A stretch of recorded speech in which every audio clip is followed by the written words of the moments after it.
Okay, so let's get into it. So I decided to upgrade my content and show you the process into creating my beaded bracelets for Divine Designs by LaDaysha.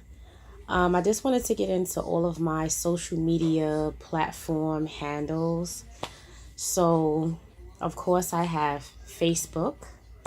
You can find me at Speedy's Child 78 or at Divine Designs by LaDaysha on Facebook.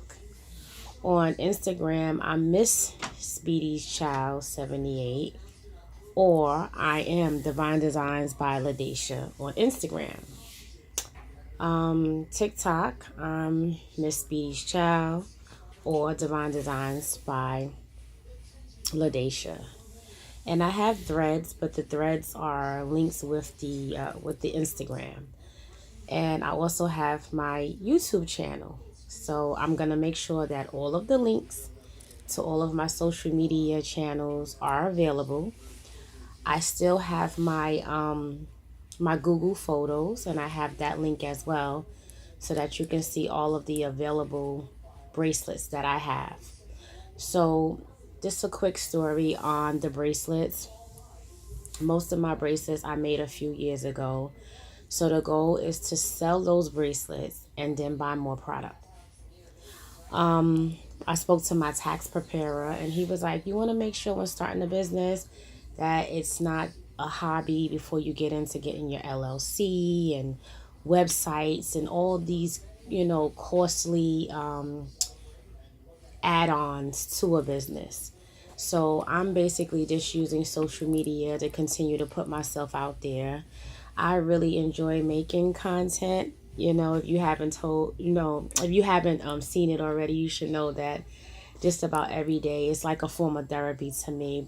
On my way to work, I just really enjoy posting my bracelets and doing different adding videos and stuff to it, just different affirmations and inspirational, things, and sometimes little funny, content.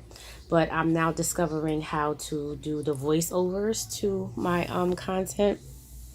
So here you have me. I have a customer who purchased a bracelet set. And as you can tell, they love purple. They chose the purple bracelets. I still love purple. And I will always love purple. So you see me with my purple fur that I do my, create my bracelets on. It's a way to stay sanitized as I'm doing the bracelets. I plan to soon have a better station for when I am creating my bracelets and creating content. Today I played around with my ring light and my phone. I haven't brought a vlogging camera as of yet. I'm starting off slow with everything to see where this YouTube platform takes me. So I'm using my camera. I was trying to crop it or reverse it where it just looked better. Right now this looks like it's on a weird angle, so I'm playing around with different things. But here I have my elastic strand and I'm putting the beads on. And with this particular client, they had told me that they wanted a set of 3 opposed to a set of 2. And with this particular bracelet that I have in my hand, it came only as a set of 2. So they asked if they can like mix it with another bracelet. They was willing to pay more and stuff like that. So I was like, okay, fine, cool, no problem. So I found another purple bracelet that I had that I thought would match it. And naturally, I gave them the set of 3. I mailed it to them.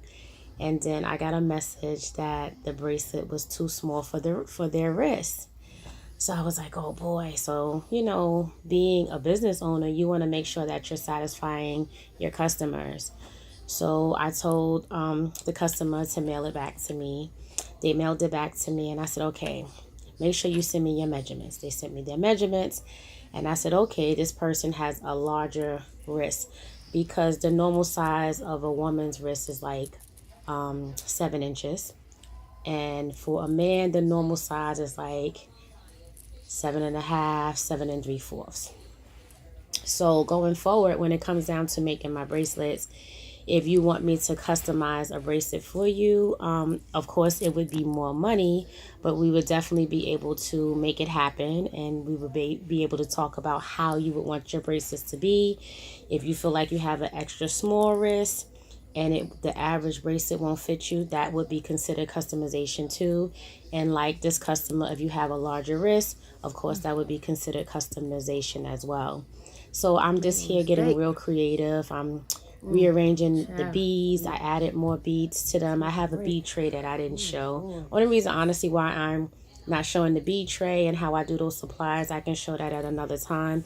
But the reason why I didn't show it this time is because I only had a small frame for my content. So I really just wanted to highlight how I put the beads on the string and how I get that going. It was kind of funny because you would think that I'm new to this, but I'm not. I'm not new to making the bracelets, but making the bracelets and doing content at the same time, I am very, very, very, very, very, very, very new to that. But this is something that I really, really, really want to do. So, until I get it right, like I said, I'm extending this bracelet here, and I'm like, come on, let's tie it, let's get it together. Here we go. I use some spacers, and I'm just ready, you know, to start this bracelet and make it come to life. So I'm gonna also post pictures of the outcome of the bracelet. In my opinion, it came out really nice. I think she's going to be happy with it. If not, I believe in satisfying my customer, and we're going to continue to do these bracelets until we get it right. So I had put up my 5 fingers to say I tie it 5 times to keep it secure. So that's it. See you soon.